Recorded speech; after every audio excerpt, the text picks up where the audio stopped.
창세기 37장 1에서 11절. 제가 한 절 여러분이 한 절 교독하여 읽습니다. 그리고 야곱이 그의 아버지가 돌아다니며 살던 땅, 즉 캐나안 땅에서 살았다. 그리고 이것이 야곱의 세대들이었었다. 요셉이 17세가 되었을 때에 그는 그의 형들과 함께 양을 치고 있었다. 그리고 그는 소년이었었다. 그는 자기 아버지의 부인들인 비라의 아들들과 질파의 아들들과 양을 치고 있었다. 그리고 요셉은 그들의 아버지에게 그들의 나쁜 험담을 가져왔었다. 그리고 이스라엘은 요셉을 그의 모든 아들들보다 더 사랑했었다. 왜냐하면 그는 그에게 늙은 나이의 아들이었기 때문이었다. 그리고 그는 그에게 소매가 긴 옷을 만들어 주었다. 그리고 그의 형제들이 그들의 아버지가 그를 자기 형제들보다 더 사랑하는 것을 보았었다. 그리고 그들은 그를 미워했었다. 그리고 그들은 그에게 평화스럽게 이야기할 수 없었다. 그리고 요셉은 꿈을 꾸었었다. 그리고 그는 그것을 그의 형제들에게 이야기했었다. 그리고 그들은 그에 대한 미움을 더욱 증가시켰었다. 그리고 그가 그들에게 말했었다. 원하오니 내가 꾼 이 꿈 이야기를 들어보세요. 그리고 보세요, 우리들이 밭에서 곡식단을 묶고 있었습니다. 그리고 보세요, 나의 단이 일어났습니다. 그리고 그것이 곧 바르게 서졌습니다. 보십시오, 당신들의 단들이 내 단을 둘러쌌었습니다. 그리고 그들은 나의 단에게 절을 했었습니다. 그리고 그 형들은 그에게 말했었다. 너는 우리들 위해서 분명히 왕노릇 하려는 것이냐? 혹은 우리들을 꼭 다스리겠다는 것이냐? 그리고 그들은 그의 꿈들 때문에 그리고 그의 말들 때문에 그에 대한 미움을 더욱 증가시켰었다. 그리고 그는 다른 꿈을 또 꾸었었다. 그리고 그는 그 형들에게 그것을 이야기했었다. 그리고 그가 말했었다. 보십시오, 내가 다시 꿈을 꾸었습니다. 그리고 보십시오, 태양과 달과 11별이 나에게 절을 했었습니다. 그리고 그가 그의 아버지에게 이야기를 했었다. 그리고 그가 그 형들에게 이야기를 했었다. 그리고 그의 아버지는 그에게 책망을 했었다. 그가 그에게 말했었다. 네가 꾼 그 꿈이 무엇이냐? 우리들, 나와 너의 어머니와 너의 형들 이 땅으로 굽혀서 너에게 절을 하기 위해서 참말로 너에게로 온단 말이냐? 다 같이. 그리고 그의 형들은 그에게 시기를 했었다. 그리고 그의 아버지는 그 말을 지켜보고 있었다. 아멘. 자, 오늘 우리가 이번 주간의 말씀, 묵상할 말씀 바이에셰브입니다. 한번 읽어봅시다. 바이에셰브. 바보니까 뭐예요? 그리고 유두가 나오면 그가 뭐했다? 슈브. 슈브했었다. 슈브는 뭐예요? 살았다. 살았다. 그런데 어떤 삶이에요? 돌이킨 삶이에요. 돌이킨 삶에 대한 얘기를 하는 거예요. 사실 돌아가게 하는 것, 돌아가는 것. 슈브는 돌이키는 거죠. 이게 뭐를 향한 돌이킴이냐면 아버지를 향한 돌이킴이에요. 아버지를 향한. 요셉의 삶 가운데 이번 주간에 이 슈브의 역사들이 일어나기 시작하는데 이 슈브의 역사들이 여러분이 묵상할 때 잘 깨달아졌으면 좋겠습니다. 그런데 오늘은 제가 이 메시지를 전체적으로 가지고 이 내러티브를 가지고 여러분에게 이방인 교회를 향한 요셉의 부르심에 대해서 좀 나누기로 하네요. 이방인 교회를 향한 요셉의 부르심. 제가 교회를 이방인 교회라고 지칭하는 것을 좀 별로 안 좋아합니다. 왜냐하면 제가 이해하고 있는 신학적인 거랑은 좀 안 맞아서 그래요. 이방인 교회라고 하는 말은 뭐라고 그럴까요? 좀 말이 안 맞아요. 어떤 표현을 해야 될까요? 미국인, 한국인 이래야 되나? 그러니까 좀 희한한 말이에요. 왜냐하면 이방인이라고 하는 것은 교회가 될 수 없거든요. 이방인은 교회가 될 수 없어요. 여러분이 이방인의 정체성 안에, 이방인이 뭐예요? 하나님의 세계 밖에 있는 자들이에요. 노크리라고 하죠. 노크리. 하나님의 관심 밖에 있는 자들이에요. 그들이 어떻게 교회가 되겠습니까? 근데 우리가 이제 여기서 이방인 교회라고 하는 용어를 쓸 때는 그 민족적 용어를 쓰는 거예요. 유대인 말고 다른 이방인. 그래서 이제 성경적 개념의 이방인이 아니라 민족적 개념의 이방인으로 이해하시면 좋을 것 같아요. 그러니까 유대인 교회가 아니라 열방의 교회, 이방인의 교회들이 뭘 가지고 있냐? 그들 안에 요셉의 부르심이 있다는 거예요. 요셉의 부르심. 요셉의 부르심이 뭐냐? 그걸 좀 나누기 원해요. 오늘 말씀은 조금 잘 들어야 돼요. 그러니까 뭉 때리면 안 돼요. 왜냐하면 중요한 그 내러티브들의 흐름이 있어서 이 신학적 흐름을 잘 잡아야 왜 이 사명을 하울람이 감당해야 되는지가 선명해지니까 좀 잘 들어보시고 잘 필기하시고 두 번, 세 번 듣는 게 더 좋습니다. 자, 요셉에 대해서 좀 잠깐 나누면 바이슈브 요셉. 자, 요셉 하면 딱 떠오르는 게 뭐예요? 꿈. 자, 꿈은 뭐예요? 꿈은 뭐에 대한 얘기예요? 저 오늘 좋은 꿈 꿨어요. 아주 되게 계시적이다. 꿈을 가르쳐야 되는 이때에 대한 꿈을 꿨는데 어떤 성도님이 저한테 와서 내일 만나자는 거예요. 내일 만나자. 그래서 왜 만나자. 근데 왜 만나는데 하니까 자기가 아는 목사님, 선교사님 같은 분이 있는데 그분이 목사님한테 땅을 줘야 된다는 거예요. 기가 막히죠. 그래가지고 실제로 카페에서 만나가지고 계약서 쓰고 땅을 양도받았어. There is come through. 들어와. There is come 들어와. 웃으라고 한 말이잖아요. 인상 쓰고 있지 말고 맨 앞에서만. 자, 꿈은 뭐냐면 계시예요. 계시는 뭐예요? 드러내는 거. 그렇지. 드러내면. 계시는 드러낸다. 그러니까 하나님은 요셉을 통해서 뭐 하기를 원하셨다? 하나님의 뜻과 하나님의 계획을 드러내길 원하셨다는 거예요. 그럼 여러분 여기서 제일 중요한 게 뭐냐면 이 계시는 하나님의 뜻을 드러내는 건데 이것이 일어나면 뭐가 나타나요? 하나님의 계시가 선포돼서 하나님의 뜻이 드러나면 거기에 뭐가? 그치, 하나님 나라가 나와요. 하나님 나라가 딱 나타나요. 그러니까 요셉을 통해서 결국엔 하나님이 하나님 나라를 나타낼 건데 그 하나님 나라를 나타내는 방식이 뭐라는 거예요? 꿈과 계시. 마치 요엘서 2장과 같은 내가 말세의 모든 육체에게 뭘 부어줘요?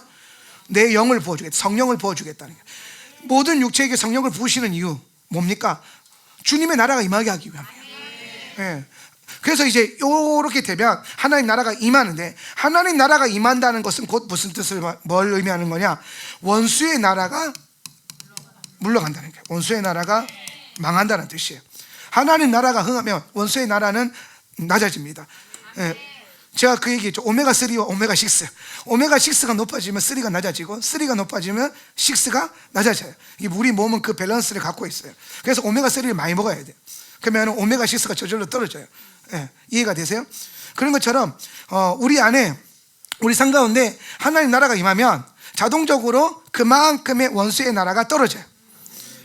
그러면 여러분 생각해 보세요. 원수 입장에서는 원수는 하나님의 백성들이 하나님 나라를 나타내는 게 좋아요, 싫어요? 싫겠죠. 그런데 하나님의 백성인 요셉이 무엇을 통해서 지금 하나님 나라를 나타냈어요? 꿈. 이 꿈과 사실은 뭐냐면 말이에요. 8절 말씀. 그리고 그 형들은 8절. 그리고 시작. 그리고 그 형들은 그에게 말했었다. 너는 우리들 위해서 분명히 왕노릇 하려는 것이냐? 혹은 우리들을 꼭 다스리겠다는 것이냐?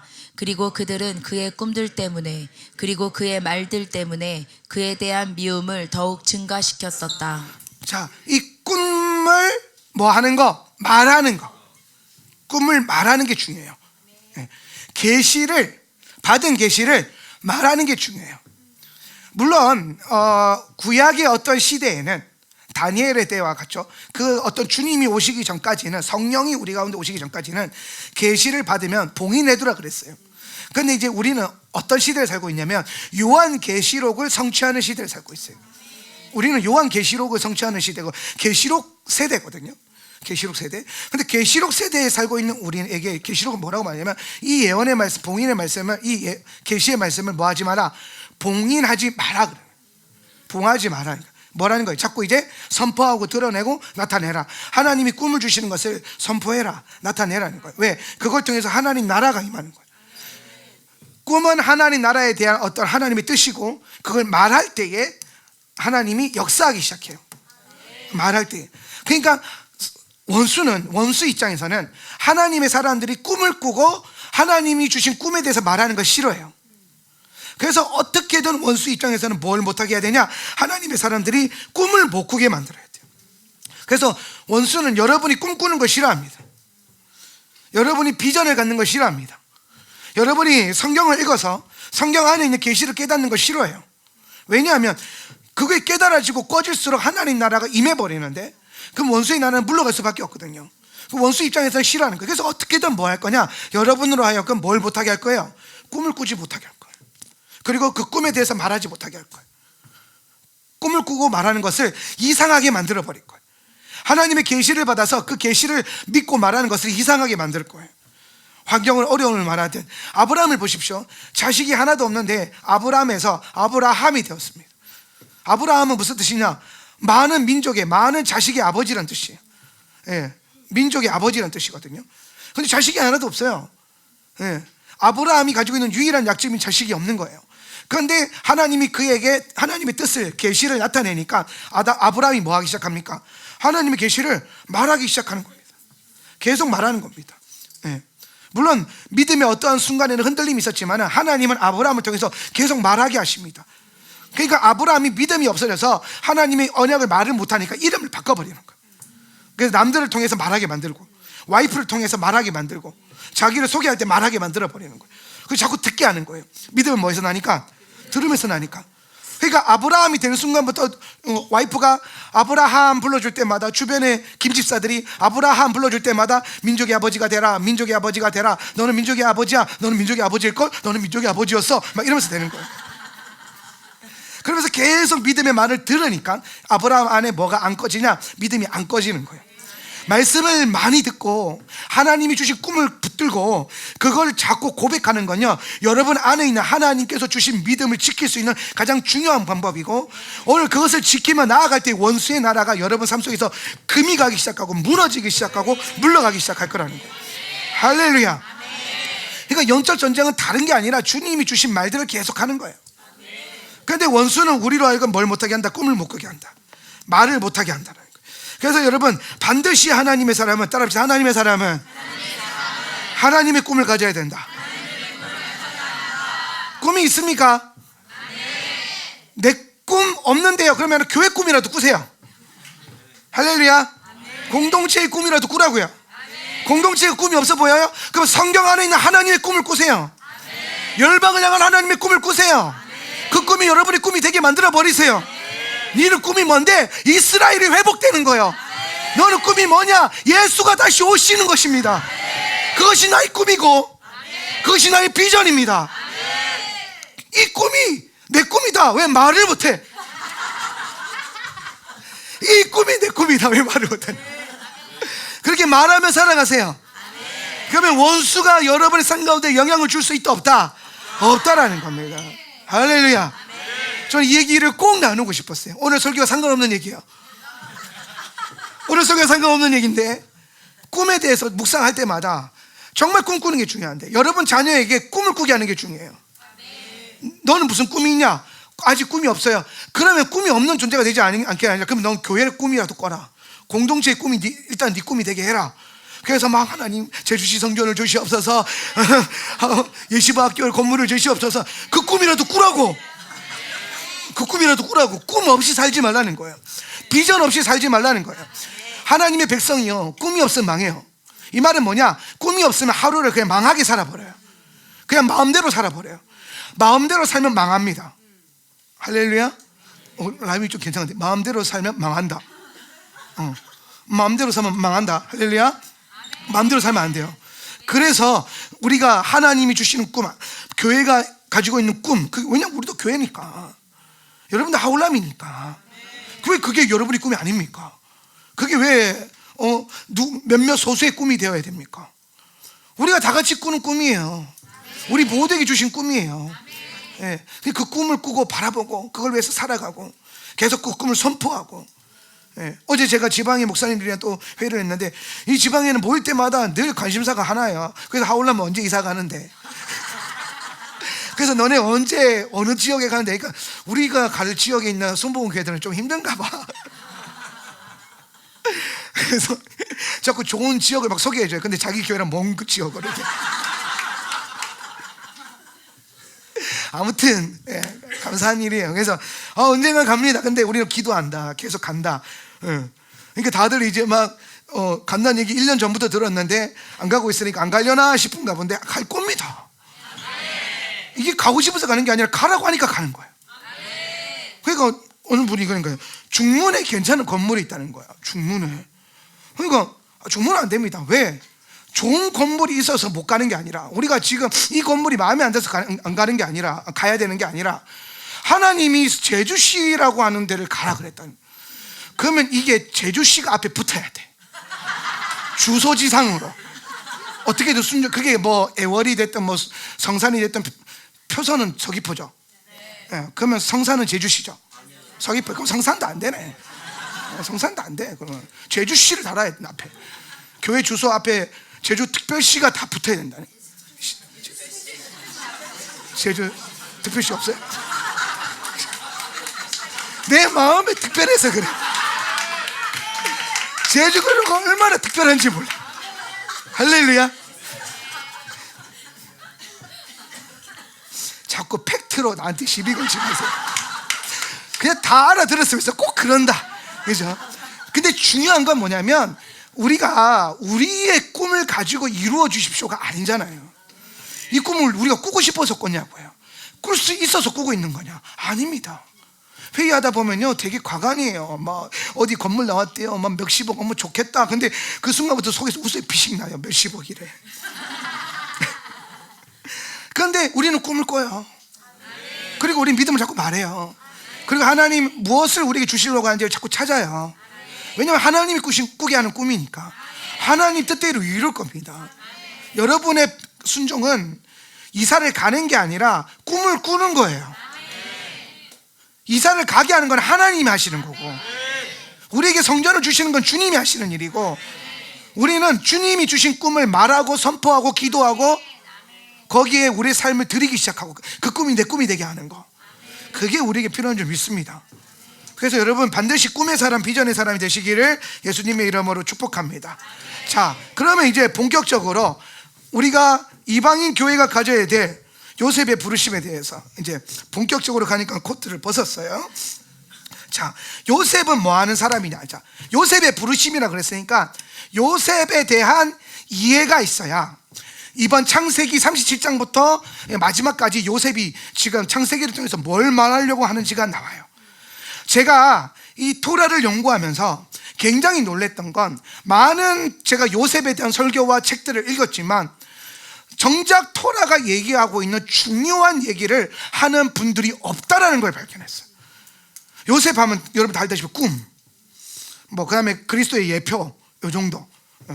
그 다음에 뭐 이방 뭐 형들과 뭐 화해하는 거, 막 이런 거. 그 정도 수준으로 우리가 이해하기 쉬운데, 전체적으로 한번 봅시다. 자, 지금 창세기 37장이 어떤 내용이냐면, 아버지가 야곱이죠. 야곱이 요셉을 보내요. 근데 누구한테 보내죠? 형들인데 이 형들이 뭐예요? 사실은 이 형들이 다 누구예요? 뭐 유다, 레비, 시므온, 막 이런 애들이, 르우벤 이런 애들이. 이 모든 사람들 모아놓고 우리 뭐라고 부릅니까? 이스라엘이라고 부르죠. 그러니까 야곱이 요셉을 이스라엘로 보냈어요. 이스라엘이 있는 곳으로 보냈어요. 왜 보냈어요? 이게 핵심이에요. 왜 보냈죠? 우리는 요셉이 가서 팔려가고 고생한 것만 기억해. 근데 정작 중요한 거, 요셉이 왜 갔더라 이걸 까먹어요. 왜 갔죠? 성경은 요셉이 왜 갔다 그랬습니까?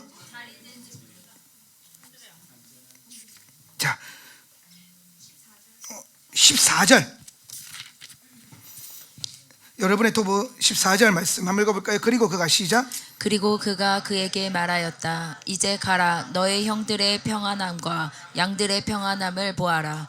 그리고 나에게 말을 가져오라. 그리고 그는 그를 헤브론의 골짜기에서부터 보냈었다. 지금 야곱이 왜 갔어요?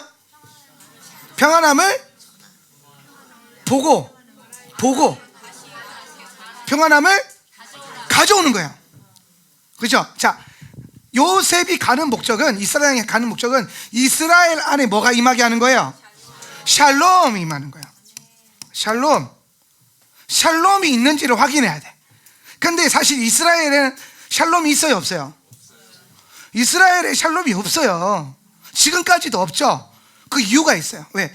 이스라엘의 샬롬을 확인하라는 거는 뭐냐면, 샬롬이 사실은 엄밀하게 또 요셉이 지금 예수님을 예표하고 있잖아요, 그죠? 예, 예수아를 예표하고 있는데, 지금 누구에게 샬롬이 있어요? 예수아에게 샬롬이 있어요. 요셉에게 샬롬이 있어요. 예. 그러면은 요셉이 정말 가서 해야 되는 건 핵심은 뭐냐면, 요셉이 이스라엘에게 가서 이들과 몸을 이루어서 이들 안에 뭐가 임하게 하는 거예요? 샬롬이 임하게 해야 된다. 그래서 이거 샬롬이 임하게 하는 것을 끝나는 게 아니라, 이스라엘 안에서 샬롬이 임하게 하고, 이 샬롬을 누구에게로? 아버지에게로 가지고 오는 게 요셉의 부르심이에요. 그러니까 요셉은 뭐 하러 갔다? 샬롬을 선포하러 가는 거예요. 샬롬을 주러 가는 거예요.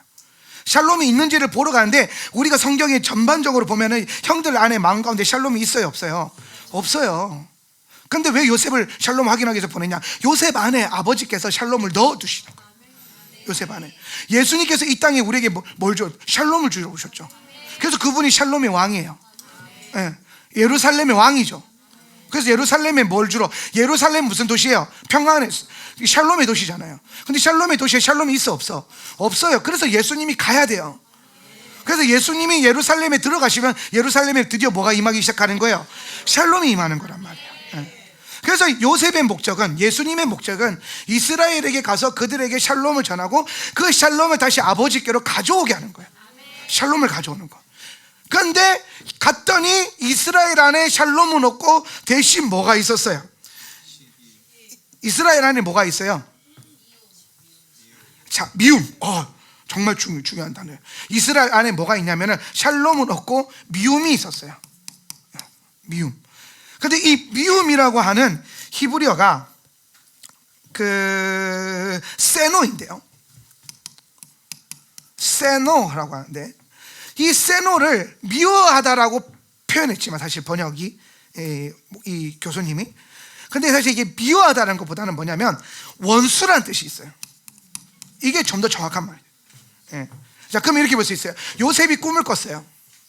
요셉이 하나님 나라에 대한 꿈을 꿔요. 그죠? 형들에게 단이 엎드리고 해와 달과 별이 엎드리는 거 다 하나님 나라에 대한 거죠. 예. 예수님 앞에 엎드리게 될. 근데 그 하나님 나라의 꿈을 꾸니까 갑자기 형들 안에 뭐가 일어나냐? 원수의 영이 자리를 잡아요. 원수의. 이번 설교의 핵심은 이 원수의 영이에요. 원수의 영. 그래서 형들 안에 정작 있어야 될 샬롬은 없고 원수의 영이 있더라는 거예요. 원수의 영. 그래서 여러분 자세히 보면 요셉이 이 모든 문제의 근원이 꿈인데, 꿈이 히브리어로 뭐냐면은 할롬이에요. 할롬.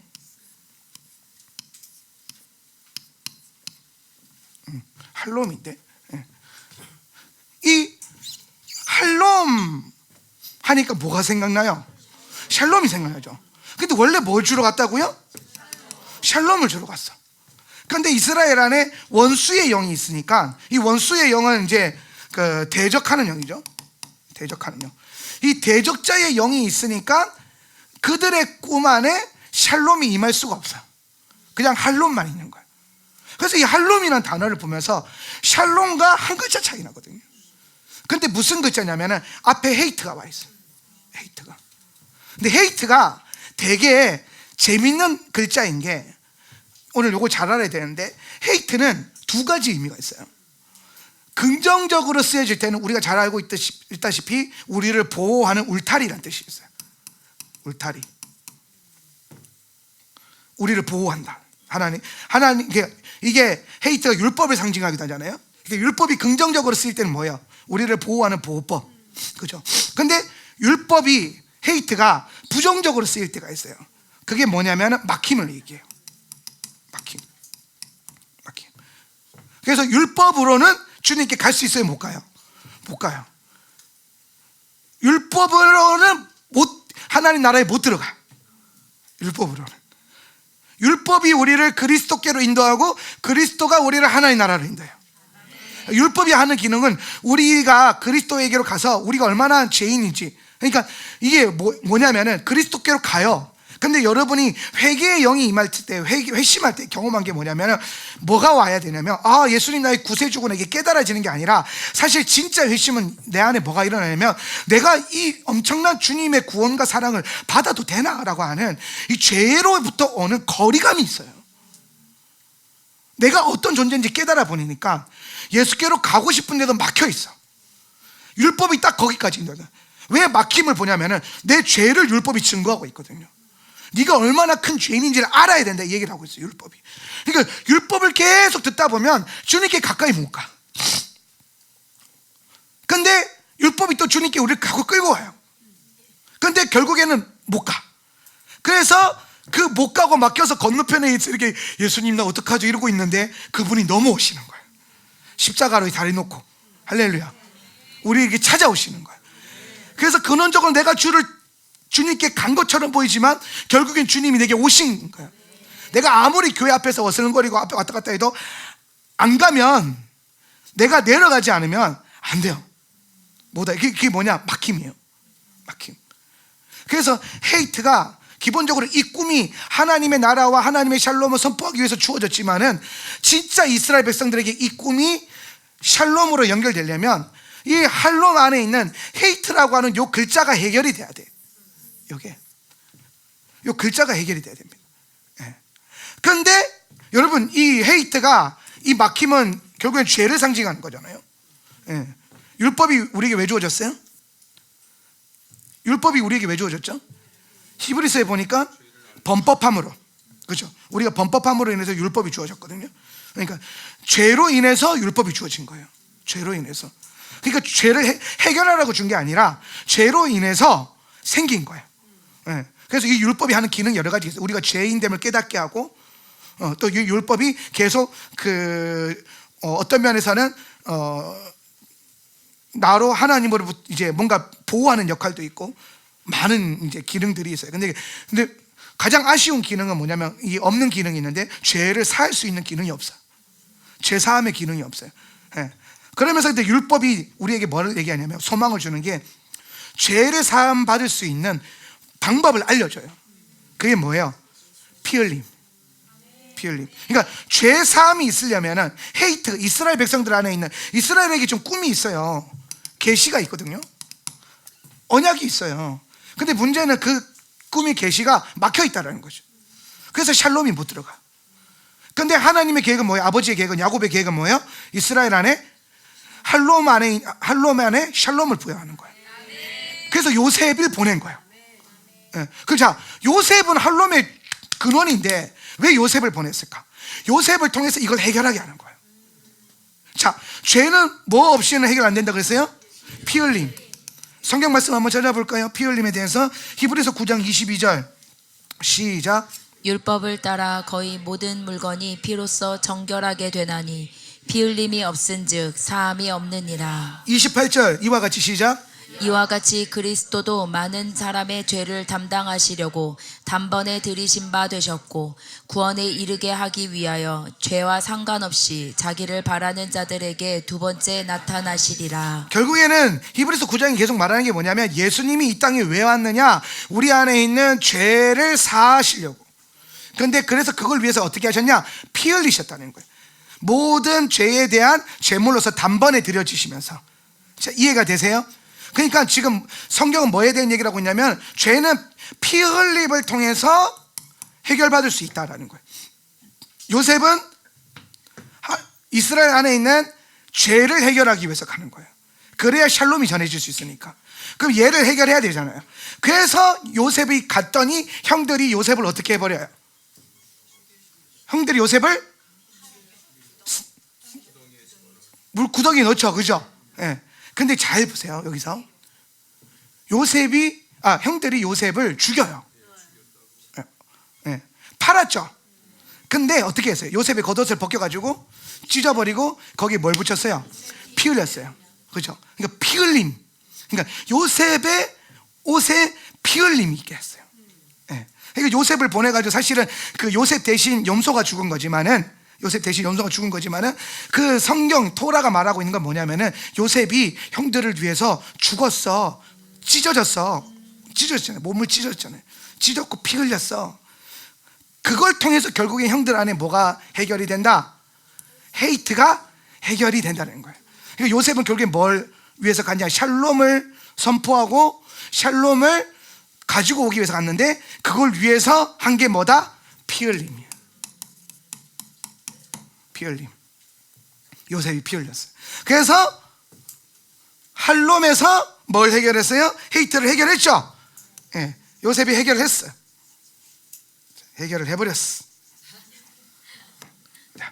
해결을 하니까 롬이 남았어요. 롬. 그런데 자, 죄가 해결이 됐으니까 그럼 이제 이 할롬이, 자, 할롬이 어떻게 샬롬이 되는가? 할롬이 어떻게 샬롬이 되는가를 여러분이 봐야 되는데, 문제는 헤이트를 해결하는 건데 피 흘림으로 헤이트를 해결했단 말이에요. 롬이 남아요. 자, 그러면 이제 막힘이 해결이 됐으니까 이제 이스라엘에게 하나님이 가까이 갈 수 있어요, 못 가요? 갈 수 있어요, 그죠? 함께 할 수 있어요. 그러니까 사실은 원래 하나님이 다 함께 하시는 건데 헤이트 때문에 막혀 있는 거지. 막혀 있는 거예요. 근데 막힘을 해결했어. 그러니까 지금 이스라엘 안에 해결되고 난 다음에 여기에 하나님이 계셔야 안 계세요? 계시겠죠, 그죠? 네. 자, 그러면 이제 앞에 하나님이 붙었어. 그럼 요셉의 시대 때 나타난 하나님의 이름이 뭐예요? 아, 야훼는 아니죠. 야훼는 모세 때 나타나잖아. 요셉의 때에, 모세의 때에 모세에게 하나님이 나타나면서 무슨 얘기합니까? 너희 조상 아브라함과 이삭과 야곱에게는 뭐로 나타났었다? 그렇지, 엘샤다이로 나타났었다. 엘샤다이, 샤다이로 나타났었는데 지금 내가 너희에게는 뭐로 나타난다? 내 이름인 야훼를 드러내겠다. 그래서 토라가 주어지는 거예요. 드러내겠다. 그래서 헤이트 해결하고 난 다음에 하나님이 붙었는데 이 하나님이 그때 당시에 뭐로 그들에게 나타났었다? 엘 샤다이, 샤다이로 나타났던 거예요. 쉰으로. 그러니까 요 하나님은 사실 뭐예요? 샤다이의 하나님이죠, 그죠? 그래서 뭐가 붙어? 쉰이 붙어요. 그래서 이제 뭐가 됐다? 샬롬이. 드디어 이스라엘 안에 뭐가 임한다? 샬롬이 임한다는 거예요. 누구의 피 흘림으로? 요셉의 피 흘림으로. 그리고 이 모든 예표는 결국 궁극적으로 누구에 대한 피 흘림을 얘기하는 거예요? 예수님에 대한 피 흘림이에요. 예수님에 대한 피 흘림. 그 피 흘림으로 말미암아 이스라엘에게 드디어 샬롬이 선포가 되는 거예요.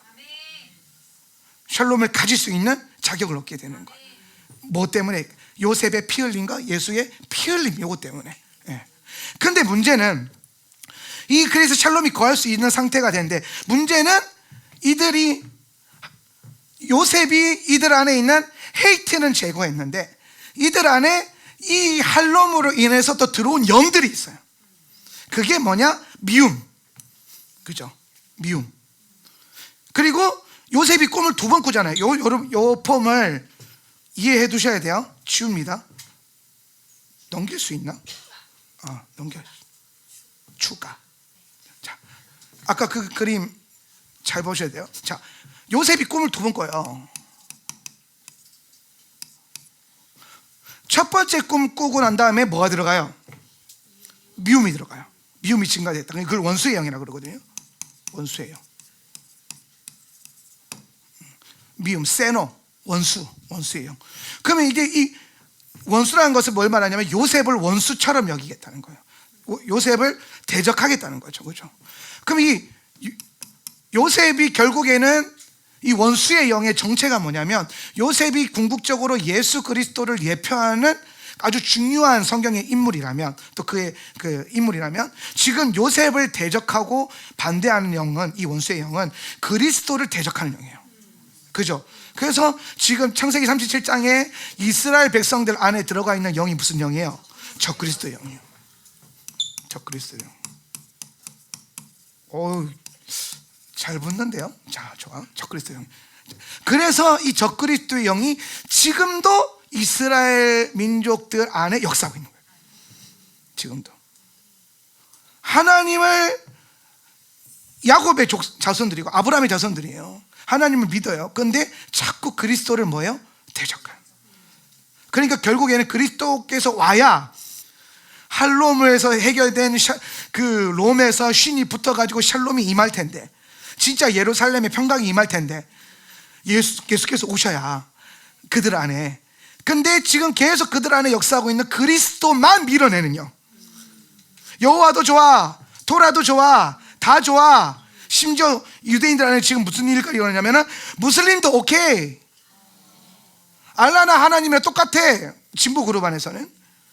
여러분, 이제 사실 기독교 혼합주의 WCC보다 더 위험한 거는 지금 아마 유대교 WCC라고 봐요. 유대교 종교 통합이 더 위험합니다. 그건 이미 굉장히 많이 가속화되고 있고 무슬림 진영에서도 강하게 일어나고 있어요. 다 괜찮대요. 마호메트까지도 좋대요. 우리 친구. 사실 우리는 아브라함, 이스마엘 예를 들어서 막 친척이잖아요, 결국엔. 그런데 예수는 안 돼. 왜 그러냐? 그리스도만 밀어내는 적그리스도 영이 있어서 그래요. 진짜 유대인들에게 필요한 거는 그리스도인데 그걸 밀어내는 적그리스도, 이게 이때 들어가는 거예요. 그래서 계속 활동하는 거예요. 첫 번째 꿈에서. 그 두 번째 꿈을 꿨어요. 네. 두 번째 꿈은 뭐냐면은 사실 첫 번째 꿈은 민족에 대한 얘기고요. 두 번째 꿈은 그 나오는 대상이 형들과 부모님이지만 사실은 뭐에 대한 꿈이냐면 열방에 대한 꿈이에요. 별들과 하늘의 달과 해와 별은요, 열방에 있는 모든 그 왕권들을 향해 하는 말이에요. 이스라엘을 포함한. 그러니까 첫 번째 꿈은 육적 이스라엘이라면 두 번째 꿈은 뭐냐? 영적 이스라엘까지 포함해버려요. 모든 이스라엘. 그러니까 우리도 포함되는 거예요. 그 11별 안에. 이해가 되세요? 모든 그 권세들 안에 다 포함되는 거예요. 교회들 안에. 그런데 이 두 번째 별에 대한 꿈을 꾸고 난 다음에 뭐가 들어가냐면은 두 번째 꿈 꾸고 11절. 그리고 그의 형들은, 시작. 그리고 그의 형들은 그에게 시기를 했었다. 그리고 그의 아버지는 그 말을 지켜보고 있었다. 두 번째 꿈을 꾸고 난 다음에 들어가는 게 뭐냐면 시기예요. 시기. 히브리어로 카나. 지금 이번 토라 파트에서 중요한 키워드로 사용되는 히브리어 글자들이 다 이중 메시지를 갖고 있어요. 이중 구조를 갖고 있어요. 카나도 이중 구조를 갖고 있어요. 카나가 긍정적으로 쓰일 때는 뭐냐? 열정이라 그래요. 열정. 이거는 사랑의 이제 완성형이라고도 볼 수 있죠. 사랑, 열정. 사랑과 연결되어 있어요. 그런데 이게 부정적으로 쓰일 때는요, 시기가 됩니다. 시기가 된다. 시기하게 된다. 근데 이스라엘 안에 두 번째 꿈을 통해서 시기가 들어가요. 그래서 결국에는 이 카나가 말하는 건 뭐냐면은 열심에 대한 얘기를 하는데, 시기로 인해서 나오는 그릇된 열심이 있다. 잘못된 열심. 그리고 그리스도 안에서 부어진 거룩한 열심이 있다. 그런데 적그리스도의 영 때문에 그리스도가 거하지 못하는 이스라엘 안에 그릇된 열심이 일어나겠죠. 예수가 없는 상태에서 생기는 예수가 없는 열심, 뭐냐? 예수가 없는 토라에 대한 열심이에요. 유대인들은 우리가 잘 알다시피 굉장히 토라에 엄청난 열심이 있는 민족이죠. 그들이 갖고 있는 그 모습을 볼 때마다 우리가 도전을 받기도 해요. 우리는 저만큼 말씀을 사랑하고 읽었는가? 근데 여러분, 궁극적으로 아무리 열심을 갖고 있어도 그 안에 그리스도가 없으면 아무것도 아닙니다. 여러분, 인본주의적으로 보면요, 열심히 하니까 괜찮아 보여요. 이게 참 우리 안에 있는 인본주의의 틀을 깨는 게 이렇게 힘든데, 열심히 하니까, 또 이스라엘을 사랑하니까 저만큼이라도. 아니요. 여러분은 모세오경 다 못 외우잖아요. 613가지 미tzvot 다 못 외우잖아요. 10계명을 다 외울 수 있어요? 힘들 수 있어요. 막 토시 하나 안 빼주고, 심지어 그걸 히브리어로 불가능해졌어요. 우리는 이제 엄청난 계획 차이가 생겼죠. 우리는 뭐 우리 교회는 말씀에 대한 열심이 있으니까 좀 다를 수 있지만 뭐 일반적으로 모든 크리스천들은 성경을 잘 안 봅니다. 가끔 보죠. 가끔 봐요. 이게 말씀에 대한 열심이 크게 없죠. 근데 유대인들은, 제가 이스라엘의 예루살렘에 가서 깜짝 놀랐던 건 어디에 있던 종교인들은 뭘 꺼내서 계속 읽고 있어요. 말씀이겠죠. 기도집이겠죠. 어디서든 이러고 있어요. 그러면서 내가 지나가면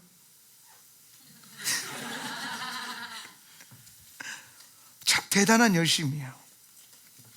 근데 우리는 일주일 내내 놀다가 주일날 와가지고 성경책 들고 와가지고 예배 드리면서 말씀 보죠. 그냥 봤을 때에는 우리 믿음에 비하면 유대인들의 믿음은 너무나 대단해 보이죠. 그런데 하나님 보시기에는 그들 안에 있어야 될 그 중심인 예수 그리스도의 복음과 그리스도의 영이 없는 그거 하나 때문에 주님은 일주일 내내 놀다 와도 주일날 성경 펴서 예수님을 외치면서 예배하고 있는 여러분을 더 사랑하실 거예요. 아멘 하세요. 여러분을 더 기뻐하실 거예요.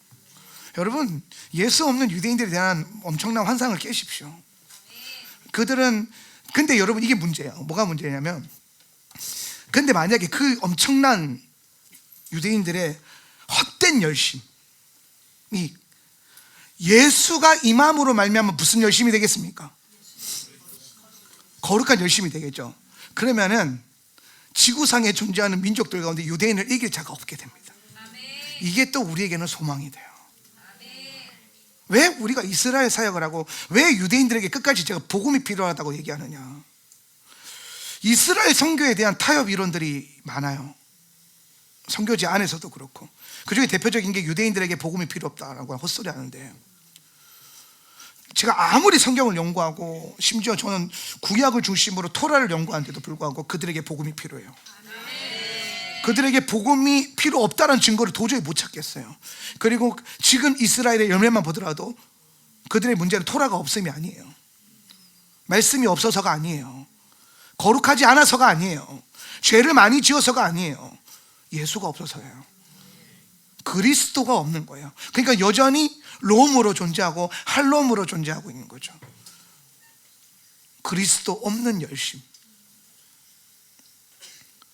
그런데 만약에 그 엄청난 열심쟁이들한테 예수가 들어간다, 그러면 누가 과연 그 민족을 이길 수 있겠습니까?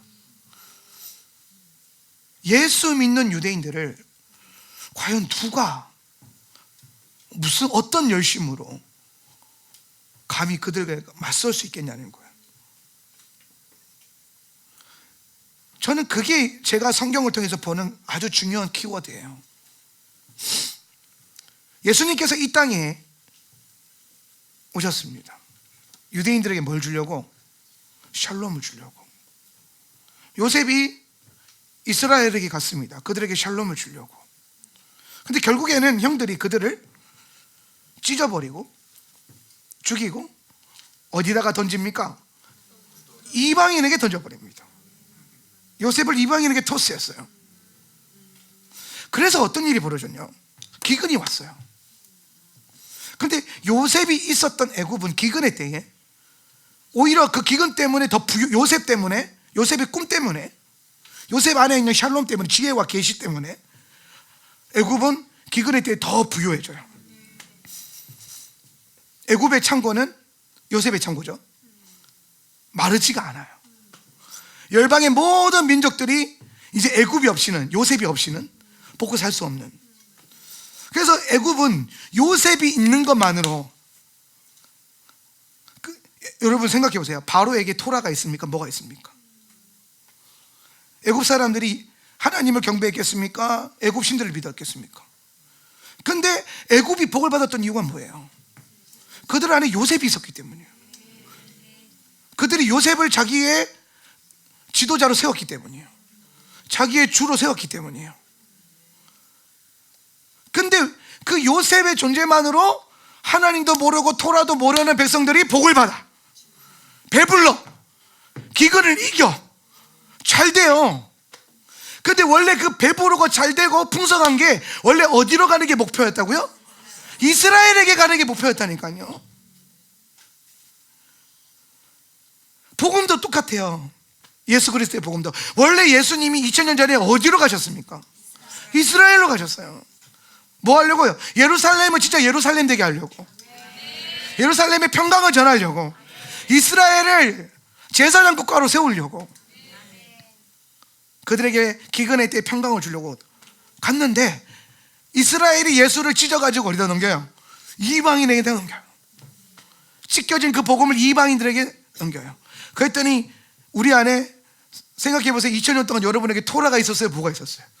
토라도 없는 백성들, 절기도 모르는 백성들, 샤바스도 모르는 백성들, 도대체 하나님 보시기에 나은 게 뭐가 있냐고. 유대인들보다 여전히 우리가 예수를 믿는다고 하지만, 하나님을 섬긴다고 하지만 샤머니즘적인 기독교, 불교적인 기독교, 유교적인 기독교, 딱 애굽 형상 아닙니까? 애굽스러움 아닙니까? 이제서야 하울람이 주님 주신 거룩한 그 보물을 발견해서 토라로 정렬시키고 하나님의 시간으로 정렬시키고 샤밧을 귀하게 여기는 복된 공동체가 됐지만은 그 이전까지만 하더라도 우리 교회도 그렇잖아요. 뭐가 나은 게 있냐라는 거예요. 그런데 여러분, 토라도 모르고 샤밧도 모르고 절기도 모르던 이 교회를 2000년 역사 가운데 주님이 세계 열방 가운데 기독교가 들어가는 곳에 부흥이 있게 하시고, 기독교가 들어가면은, 복음이 들어가면 선진국 되게 하셨고, 할렐루야, 예수 믿으면 복 받게 하셨고, 기근을 이길 수 있는 유일한 힘이 예수 그리스도라는 걸 알게 하셨더라는 거예요. 천사들 중에 만약 인본주의적인 천사가 있었다면, 좌파 천사가 있었다면, 그 천사는 계속해서 2000년 동안 고발했을 거예요. 유대인들이 더 낫다, 이방인들은 뭐가 있냐. 근데 주님이 보시는 관점은 뭐예요? 그리스도요, 예수님이요. 유대교는 예수를 버리고 기독교는 토라를 버리고, 그래서 둘 다 망하는 역사를 걸어갔어요. 근데 그나마 그리스도가 우리 안에 있었기 때문에 교회가 계속해서 변질됨도 있었고, 교회의 역사 가운데 무너짐, 여러 가지 어둠의 시즌들도 있었지만, 예수님께서 교회를 포기하지 않는 이유는 교회 안에 그리스도가 있기 때문이에요. 그럼 여러분 생각해 보세요. 오는 시대에 기독교 공동체 안에 토라가 회복되고 절기가 회복되고 샤밧의 권위가 세워진다면 그 교회 안에는 어떤 일이 일어나겠습니까? 그리고 오는 그 시대에 아브라함의 후손, 루벤 지파, 므낫세 지파, 에브라임 지파 막 모여 있어요. 지파들, 레위 지파. 근데 그 지파들 안에, 그 이스라엘 안에 예수가 들어간다면 어떤 일이 일어나겠냐는 거예요. 정말 중요한 건 예수가, 그리스도의 영이 우리 안에 임하는 거고, 그 안에서 주님이 주신 거룩한 것들이 일어나게 해야 돼요. 교회는, 하울람은 앞으로 우리가 가지고 있는 이 믿음의 고백을 더 강하게 고백하면서 계속해서 이 사역을, 비전을 선포해야 될 거고, 어떻게든 더 절기에 대한 이해를 높이고, 토라에 대한 토라 공부를 많이 하시고, 샤밧을 어떻게든 더 주님과 함께 연합하는 시간으로 가져가시고, 그리고 더 나아가서 우리 형제된 유대인들 안에 그리스도가 전해질 수 있도록, 자꾸 복음을 전할 수 있도록. 믿는 형제가 아니잖아요. 여러분, 유대인들을 믿는 형제라고 생각하시면 안 돼요. 약간 그런 느낌이고요. 제가 느꼈을 때, 너 예수 믿어? 그랬을 때, 아니, 엄마가 권사고 아빠가 장로예요.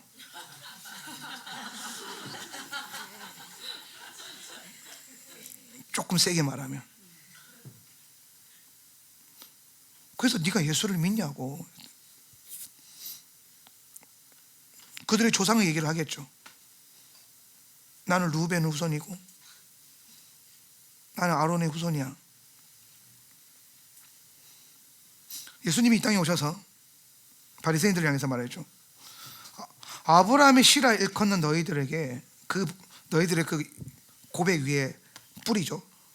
그 나무의 뿌리에 뭐가 놓였다? 도끼가 놓였다. 그리스도를 받아들이지 않는다. 율법으로 난 자 아니다는 거죠. 혈통으로 나는 것도 아니라는 거예요. 오직 그리스도 안에 있는 믿음으로 난 자가 아브라함의 씨라 일컬음을 받을 것이다.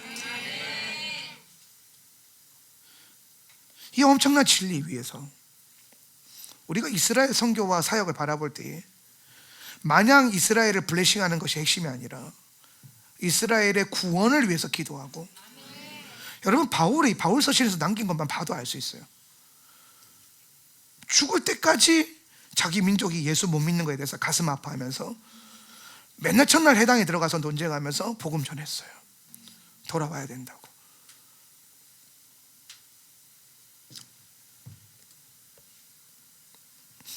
로마서 11장 11절 말씀인데요. 그러므로 내가 시작. 그러므로 내가 말하노니 그들이 넘어지기까지 실족하였느냐? 그럴 수 없느니라. 그들이 넘어짐으로 구원이 이방인에게 이르러 이스라엘로 시기나게 함이니라. 자, 다시 시기라고 하는 단어로 왔어요. 우리는 이방인 교회로서 요셉에 대한 부르심이 있어요. 그게 뭐냐?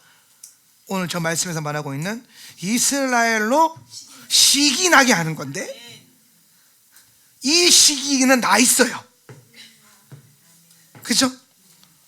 그래서 이 시기로 바꿔주는 게 핵심이에요. 이스라엘에게 카나가 없지 않아요. 토라에 대한 열심을 보면, 말씀에 대한 율법에 대한 열심을 보면, 그들의 역사를 보면 눈물겨워요. 근데 그게 그리스도가 없음으로 말미암아, 적 그리스도 영이 그들 안에 활동함으로 말미암아 생기는 뭐예요? 안타깝지만 진짜가 아닌 인본주의적 감성으로 접근해서 되는 문제가 아니라는 거예요.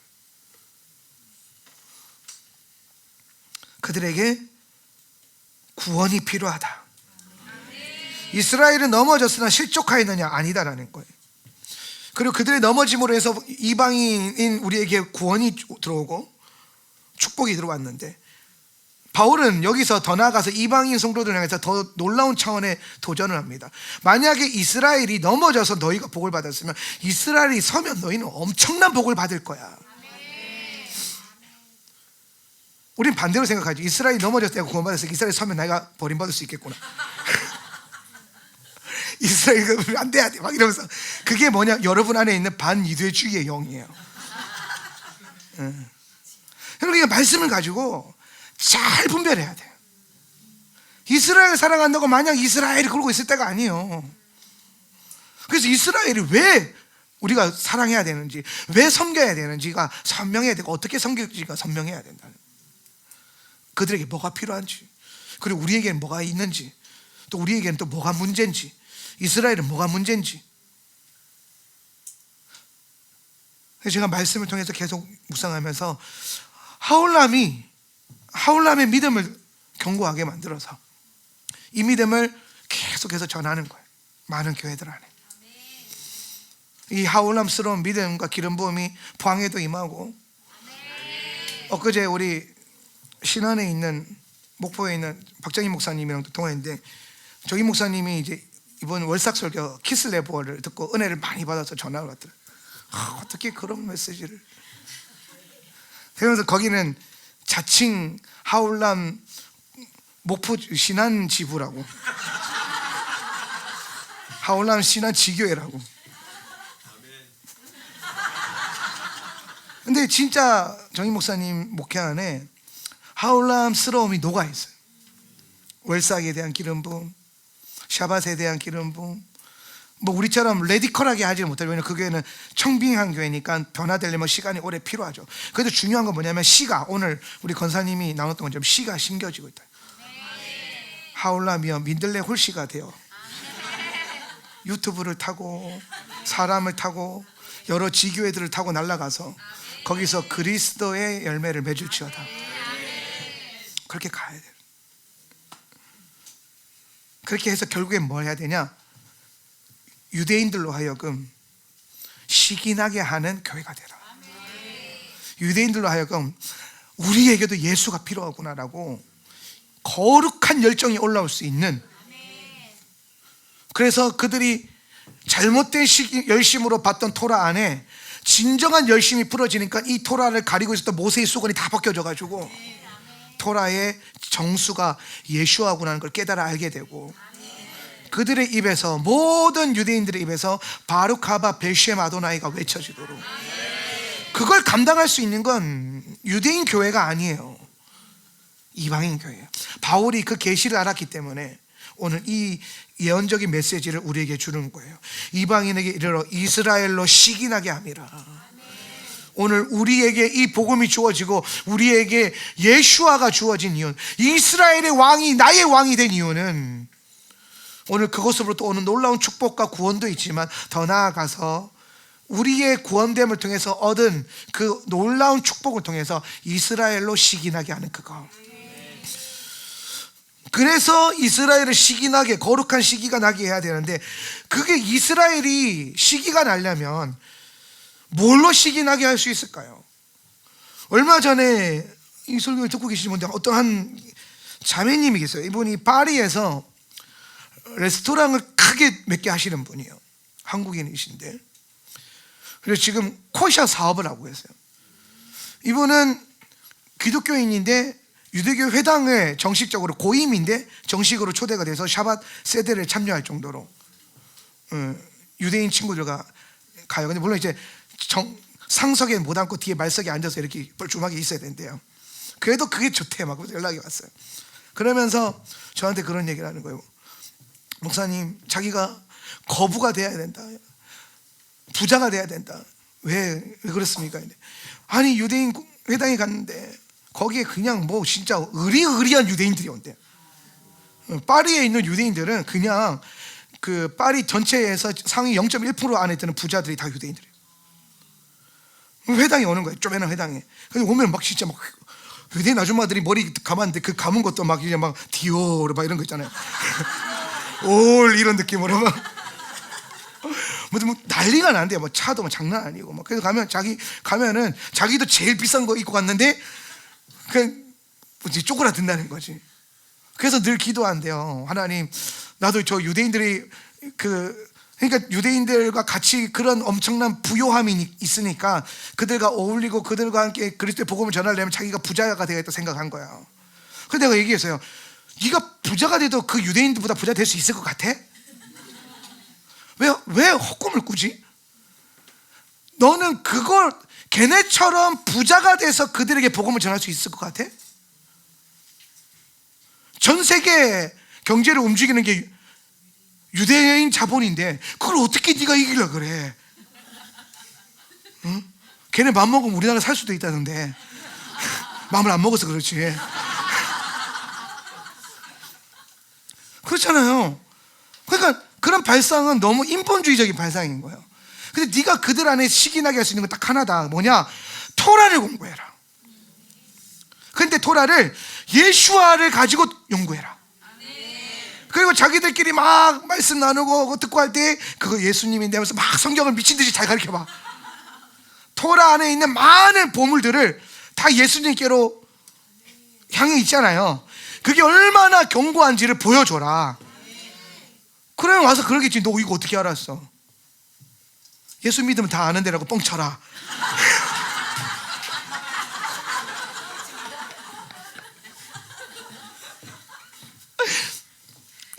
예수님이다, 예수님. 근데 우리 안에 있는 예수님만으로도 유대인들을 시기나게 못해요. 우리 안에 있는 그 예수님을 가리키고 있는 유대인이 정말 보물처럼 여기고 있는 토라와 샤밧.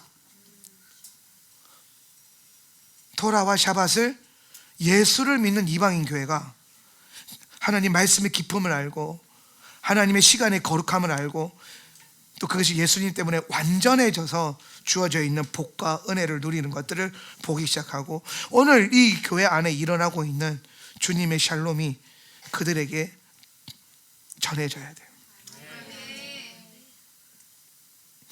그래서 여러분이 토라를 예수님의 관점으로 더 많이 알아가는 게 이 마지막 시대에 이방인 교회가 유대인의 요셉의 부르심으로서 살 수 있는 가장 중요한 원리예요. 마냥 이스라엘을 위해서 기도하는 것도 아닙니다. 마냥 이스라엘을 자주 가는 것도 아닙니다. 그 땅을 자주 밟는다고 해서 뭐가 일어나지 않습니다. 그 땅을 밟았을 때에 누가 밟느냐가 그 땅을 진동할 수 있는데, 토라를 가진 자들, 언약을 가진 자들, 원유맨의 비전을 가진 자들, 하나님의 절기와 하나님의 시간을 알고 토라 안에 있는 예수 그리스도의 보물의 그 계시에 가려짐이 없이 명확하게 알고 안식일을 아는 그 원유맨의 성도가 이스라엘을 밟을 때, 이스라엘 향해 기도할 때 그들 안에 거룩한 시기가 불일들 일어나게 하는 일들이 일어나게 될 것입니다. 이것이 우리에게 주어져 있는 요셉의 부르심이에요. 가서 샬롬을 선포합시다. 그리고 이스라엘 안에 진짜 샬롬이 내려오는 걸 보고 그 샬롬을 아버지께로 운반할 수 있는 그런 교회가 될 수 있기를 예수님의 이름으로 축복합니다. 그런 통로가 되십시오. 시편 122편 6절 말씀, 자리에서 일어나셔서 자리에서 일어나 주시겠습니까? 시편 122편 6절 말씀 읽고 우리가 기도하기를 원합니다. 읽겠습니다. 예루살렘을 시작. 말씀 띄워주세요. 집중하세요. 예루살렘을 시작. 예루살렘을 위하여 평안을 구하라. 예루살렘을 사랑하는 자는 형통하리로다. 아멘. 말씀을 붙들고 하나님 뜻대로 살면 저절로 형통케 돼요. 예루살렘에 샬롬을 구하래요. 샬롬을 선포해 주는 겁니다. 요셉이 하러 갔던 거죠. 그리고 그 요셉의 본질이신 예수님이 이 땅에 오셔서 하시려고 했던 일이고, 그리스도의 몸을 이루고 있는 우리에게 주신 주님의 비전이에요. 예루살렘에 샬롬을 선포해라. 여러분의 믿음은 이스라엘을 향해서 샬롬을 선포하는 것에 아주 중요한 열심을, 그 거룩한 열심을 가지고 있어야 됩니다. 예수님이 원하셨기 때문이에요. 여러분의 삶, 개인의 삶 가운데 샬롬이 임하는 것도 중요해요. 여러분의 인생에 샬롬이 임하는 것도 중요하겠죠. 근데 여러분이 주님의 계획과 뜻을 의지함으로 예루살렘의 샬롬을 선포하기를 원하고 이스라엘의 샬롬을 전하기 위해서 여러분의 삶을 드리기 시작한다면, 여러분 삶 가운데 들어가야 될 샬롬, 여러분이 구하지 않았음에도 불구하고 주님이 주시는 엄청난 샬롬들을 경험하게 될 거예요. 그래서 이 시간에 우리 한번 다 같이 기도했으면 좋겠는데, 하나님 오늘 이 말씀처럼 우리 안에 첫 번째는 말씀의 영을 부어달라고 기도합시다. 말씀의 원리를 깨달아야 돼요. 여러분이 가지고 있는 생각이 아니라 토라가 무엇을 말하고 있는지, 오늘 우리에게 주님이 뭘 요구하시는지, 우리가 이스라엘을 위해서 어떻게 나아가야 될지를 말씀으로 깨달아야 되는데, 그 말씀을 깨닫게 하는 것은 말씀의 영이에요. 그래서 이 시간에 먼저 기도할 것은, 하나님 내게 말씀의 영을 부어주시옵소서. 토라의 기름을 부어주시고 토라의 영을 부어주셔서 오늘 내 안에 주의 토라가 깨달아 알게 되어지고, 오늘 내 심령 가운데 토라의 메시지가 가득 채워지는 은혜가 있게 하여 주시옵소서. 다 같이 한번 선포하며 기도하겠습니다. 주여